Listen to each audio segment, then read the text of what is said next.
tinggi di dalam syurga. Hadis riwayat Tirmizi dan Hakim. Sayyidina Abu Sa'id Khudri radhiyallahu anhu memberitakan bahawa Rasulullah SAW pernah bersabda, berapa ramai orang di dunia ini yang mengingati Allah Subhanahu Wa Taala di atas tilam yang empuk, dan kerana itu Allah Subhanahu Wa Taala mengangkat darjat mereka ke peringkat tertinggi di dalam syurga. Hadis riwayat Tirmizi dan Hakim. Keterangan: sabar di atas penderitaan dan kesulitan di dunia merupakan sebab peningkatan darjat di akhirat. Sebanyak mana penderitaan dan kesusahan kerana agama yang dialami oleh seseorang di dunia ini, maka setinggi itulah dia berhak memperoleh darjat di akhirat. Sebaliknya, keberkatan zikrullah begitu besar, walaupun zikrullah itu dikerjakan dengan senang lenang di atas tilam yang empuk, yakni tanpa bersusah payah, pun masih juga ia menjadi asbab ketinggian darjat di akhirat. Rasulullah SAW bersabda, jika kamu senantiasa sibuk berzikir, nescaya para malaikat akan berjabat tangan dengan kamu ketika kamu di jalanan dan ketika kamu di tempat tidur. Dalam sebuah hadis, Rasulullah SAW bersabda, Mufarid telah maju jauh ke hadapan. Para sahabat bertanya, siapakah Mufarid itu, wahai Rasulullah? Baginda SAW bersabda, mereka ialah orang yang berzikir dengan penuh asyik dan cinta kepada Allah Subhanahu Wa Taala. Berdasarkan hadis ini, ulama tasawuf menulis bahawa tidak sepatutnya para pemerintah dan hartawan ditegah daripada berzikrullah, kerana dengan zikrullah itu mungkin mereka akan mencapai ketinggian darjat di sisi Allah Subhanahu Wa Taala.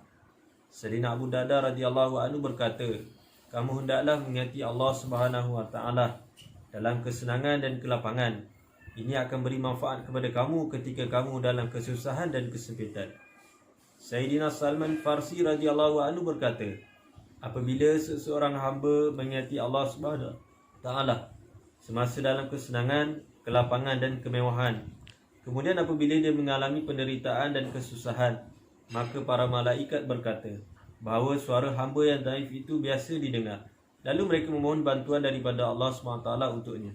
Sekiranya seseorang itu lalai dan tidak mengingati Allah SWT dalam kesenangan, kemudian apabila dia mengalami kesusahan, lalu dia mengingati Allah SWT, maka para malaikat berkata bahawa kami tidak biasa mendengar suara itu.